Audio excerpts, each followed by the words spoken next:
Assalamualaikum anak-anakku semua. Hari ini kita masuk pertemuan ketiga pada materi sistem organisasi kehidupan.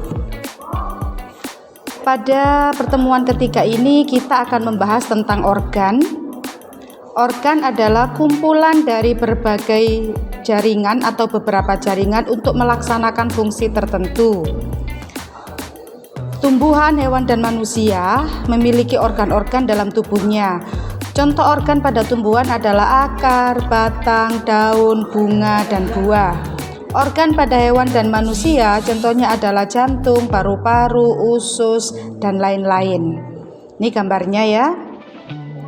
Ada otak, kemudian ada jantung, kemudian ada usus, paru-paru.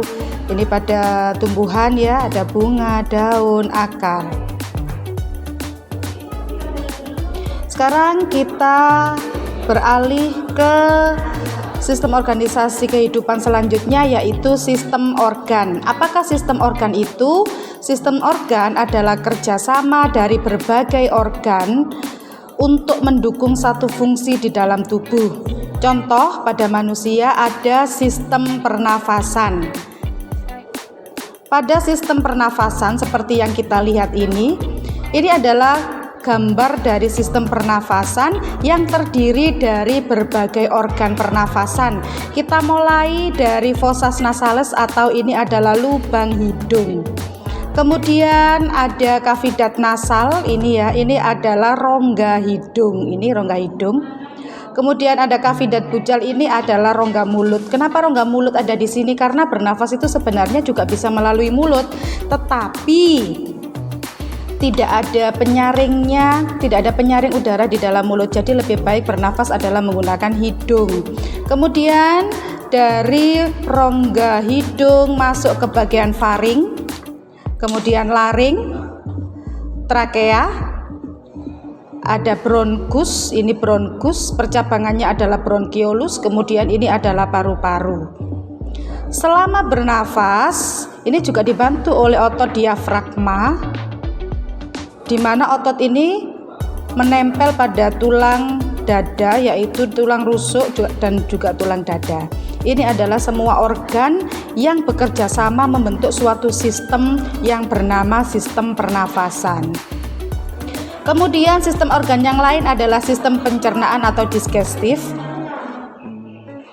Ini adalah sistem pencernaan di mana diawali dari organ mulut, kemudian masuk ke organ kerongkongan, kemudian ada lambung, dari lambung ke usus halus, dari usus halus ke usus besar, dan kemudian keluar melalui rektum atau anus. Ini adalah organ-organ yang berperan dan saling bekerja sama dalam mendukung sistem organ pernafasan. Kemudian yang ketiga, contoh dari sistem organ adalah sistem peredaran darah atau kita sebut sebagai transportasi. Ini adalah sistem transportasi yang didukung oleh beberapa organ, ada organ jantung, ada pembuluh darah. Jadi antara jantung dan pembuluh darah ini bekerja sama mengalirkan seluruh darah ke seluruh tubuh, bagian tubuh sampai ke tingkat sel dari setiap makhluk hidup ya, dari khususnya manusia. Ini adalah contoh dari sistem organ yang ada pada manusia. Dari berbagai macam sistem organ ini akan membentuk suatu organisme yang bernama manusia. Demikianlah pembahasan kita tentang organ dan sistem organ. Semoga bermanfaat dan ingat, jagalah sistem organ kita agar kita bisa menjadi manusia yang sehat dan bisa bermanfaat bagi sesama. Sampai jumpa lagi di pertemuan yang akan datang. Wassalamualaikum warahmatullahi wabarakatuh.